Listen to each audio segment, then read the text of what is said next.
रडारवर आली आहे। गेल्या 6 ते 7 तासांपासून तिची दिल्लीमध्ये चौकशी सुरू आहे। मनी लॉन्ड्रिंग प्रकरणी ईडीने ही कारवाई केली आहे। हे प्रकरण सुकेश चंद्रशेखर यांच्याशी संबंधित आहे। सुकेश यांच्यावर मनी लॉन्ड्रिंग अंतर्गत गुन्हा दाखल आहे। त्यानंतर आता जॅकलिनची चौकशी होती आहे दिल्लीमध्ये।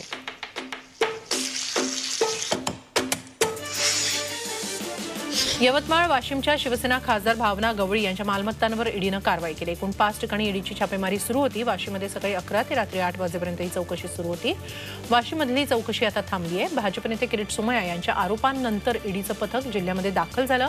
100 कोटींच्या घोटाळ्या प्रकरणात ईडीची रेड झाल्याची माहिती आहे। वाशिमच्या देगाव, शिरपूर आणि इतर 3 ठिकाणी मालमत्तांवर छापे टाकण्यात आले।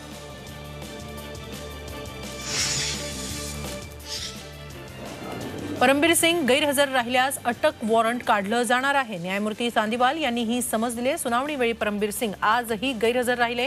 पुढची सुनावणी 7 सप्टेंबरला होणार आहे। परमबीर सिंग आज उपस्थित न राहिल्यामुळे संजीव पालांडे आणि अनिल देशमुखांच्या वकिलांनी न्यायालयात तक्रार केली होती।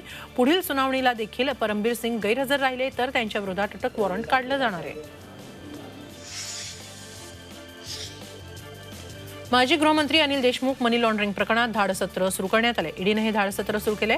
3 ठिकाणी धाडसत्र सुरू आहे। एक धाड मुंबई तर 2 धाडी मुंबई बाहेर सुरू असल्याची माहिती मिळते।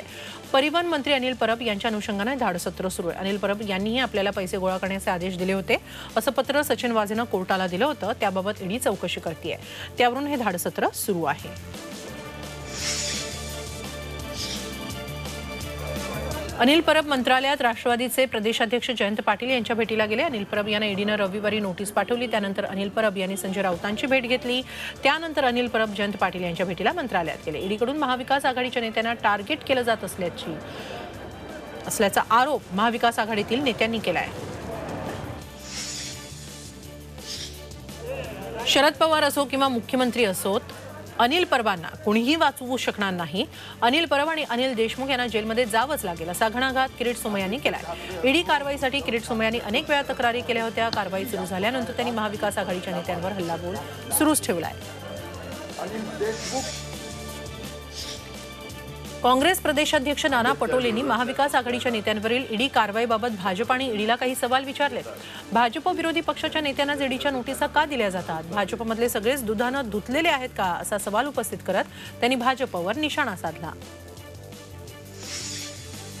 येवला तालुक्यातील हडप सावरगाव इथं मृत व्यक्तीची वारस म्हणून स्वतःच्या पत्नीचं नाव लिहिणारा तलाठी अतुल थूल दोषी आढळलाय। झी24 तासने ही बातमी दाखवून मंदा पवार यांच्यावर झालेल्या अन्यायाला वाचा फोडली होती।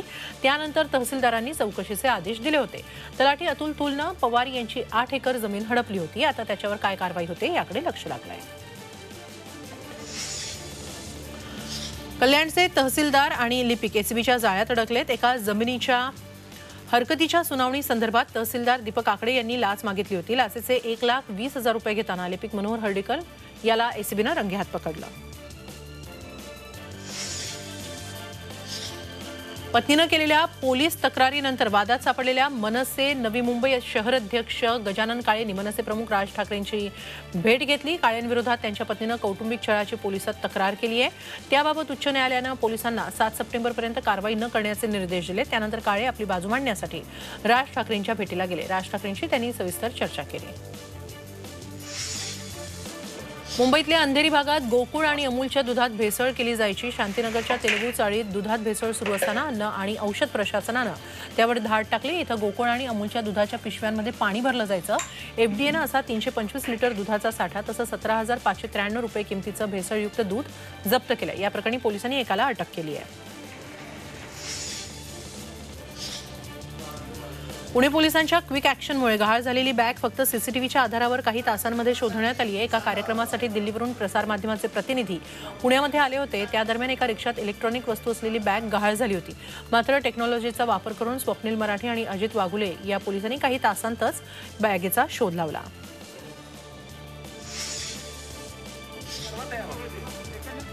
ठाण्यामध्ये मनसेच्या अविनाश जाधवांना नौपाडा पोलिसांनी ताब्यात घेतलंय। मनसेनं दहीहंडीसाठी स्टेज बांधला होता। त्यावेळी स्टेज काढण्यासाठी पोलीस आल्यानं अविनाश जाधव उपोषणाला बसले होते। पोलिसांनी त्यांना ताब्यात घेऊन सोडून दिलं। मात्र मनसे दहीहंडी साजरी करण्यावर ठाम आहे।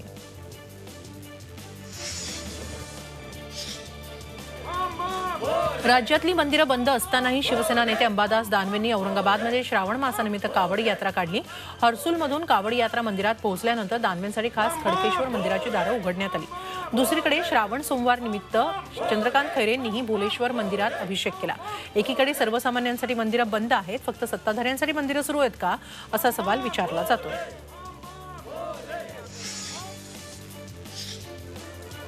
राज्यातली मंदिरं उघडावीत यासाठी अहमदनगरमध्ये भाजपनं शंखानाद आंदोलन केलं। नगर शहराचं ग्रामदैवत विशाल गणपती मंदिरासमोर भाजप कार्यकर्त्यांनी घंटानाद आणि शंखनाद करून सरकारचा निषेध केला। राज्य अनलॉक करून मंदिरं तेवढी बंद ठेवणाऱ्या सरकारला जाग यावी अशी प्रार्थना भाजप आंदोलकांनी केली। सरकारनं निर्णय न घेतल्यास तीव्र आंदोलनाचा इशाराही यावेळी देण्यात आला। भाजपनं मंदिरं खुली करण्यासाठी आंदोलन करण्यापेक्षा लोकांचं 100% वॅक्सिनेशन करण्यासाठी केंद्र सरकारविरोधात शंखनाद आंदोलन करावं असा टोला गृहराज्यमंत्री सतेज पाटील यांनी कोल्हापूरमध्ये लगावला। तर परमेश्वर तरी आपल्याला साथ देतो का हे भाजप आंदोलन करून पाहतोय अशा शब्दात ग्रामविकास मंत्री हसन मुश्रीफ यांनी भाजपच्या आंदोलनाची खिल्ली उडवली।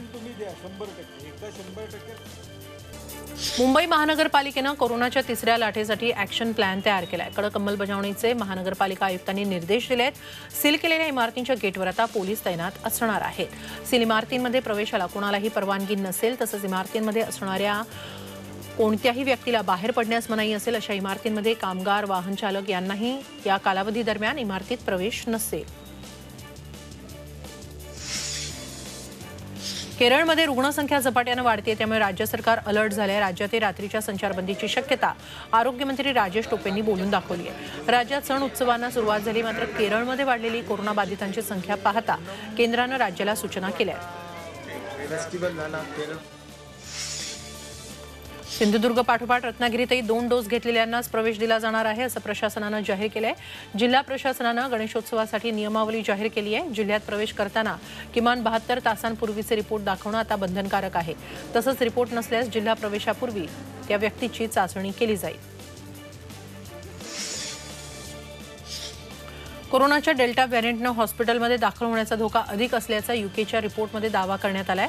मार्च ते मे या काळात लसीकरणाचा एकही डोस न घेतलेल्या नागरिकांना अल्फा आणि डेल्टाचं संक्रमण झालं। डेल्टा व्हेरियंट संक्रमित लोकांना अल्फा व्हेरियंटच्या तुलनेत हॉस्पिटलमध्ये दाखल करण्याचा धोका दुपटीनं आढळून आलाय।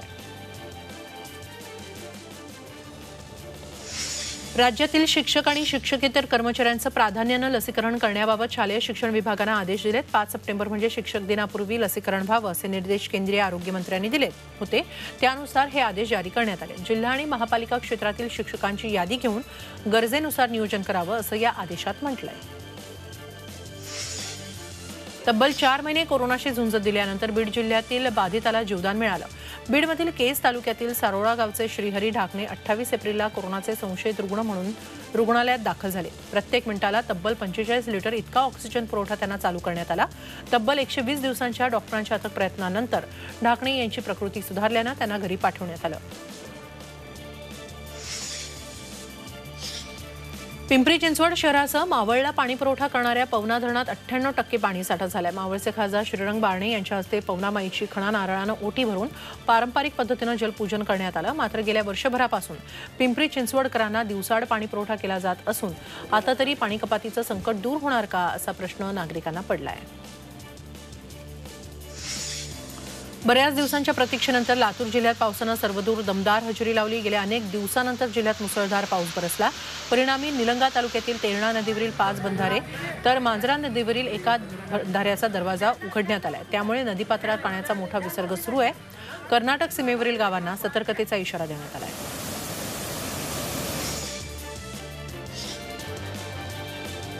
अकोला शहरासह जिल्ह्यातही सर्वदूर दमदार पाऊस सुरू झालाय। जिल्ह्यातील मोठ्या आणि लहान प्रकल्पात पाण्याची आवक सुरू झाली असून घुंगशी आणि पूर्णा बॅरेजमधून पाण्याचा विसर्ग सुरू आहे। अनेक दिवसांपासून पावसात खंड पडला होता, त्यामुळे शेतातील पीक धोक्यात आली होती।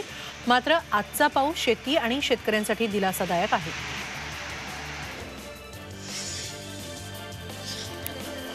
अमरावती जिल्ह्यात अनेक भागात मुसळधार पावसानं जोरदार हजेरी लावली, त्यामुळे अनेक ठिकाणी नदी नाल्यांना पूर आला। अमरावती तालुक्यातील अंतोरा गावातील रायगोय नदीला पूर आलाय। या पुरात एक तरुण वाहून जात होता, त्याला जीवाची पर्वा न करता एकानं वाचवलं।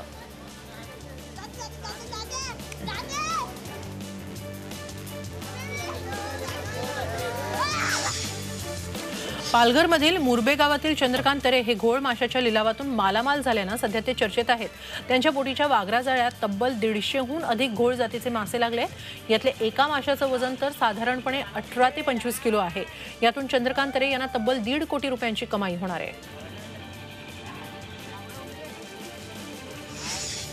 महाराष्ट्र कर्नाटकच्या लातूर जिल्हा सीमेवरचा जमखंडी इथल्या जुन्या पुलाचा रस्ता वाहून गेलाय।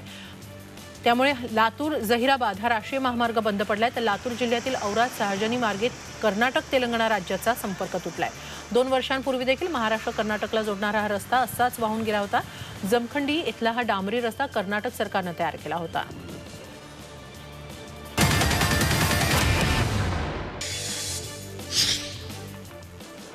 शिर्डीच्या साईबाबांच्या मंदिरात आज रात्री श्रीकृष्ण जन्माष्टमी साजरी केली जाणार आहे। त्यासाठी चांदीच्या पाण्यात श्रीकृष्णाची मूर्ती ठेवून रात्री 12 वाजता पाळणा हलवला जाईल। गेल्या अनेक वर्षांपासून ही प्रथा सुरू आहे, मात्र यंदा कोरोनाच्या पार्श्वभूमीवर भाविकांना या सोहळ्यात सहभागी होता येणार नाही। दरम्यान कॅनडा येथील साईभक्त परुल गौरी यांच्या देणगीतून श्री साईबाबा समाधी मंदिर आणि मंदिर परिसरात फुलांची आकर्षक सजावट करण्यात आली आहे। सारेगमप लिटिल चॅम्पचा यावेळचा भाग गोकुळाष्टमी स्पेशल असा होता। विशेष म्हणजे या भागासाठी खास छोट्या पडद्यावर कृष्णाच्या भूमिकेसाठी ओळखले जाणारे अभिनेते नितीश भारद्वाज यांनी हजेरी लावली। त्यामुळे लिटिल चॅम्पच्या सुरेल गाण्यांबरोबरच कृष्णाच्या काही रंगतदार कथाही या भागात ऐकायला मिळाल्या। समंतक आणि माला वैजयंती माला त्यातलं सुदर्शन चक्र तुला मिळालेलं आहे। मला कल्पकतेने वापरायचं आयुष्यामध्ये। लोकांना हे माहिती नाहीये की कृष्णाला वासुदेव का म्हणतात। छत्रपतींचा विचार म्हणजे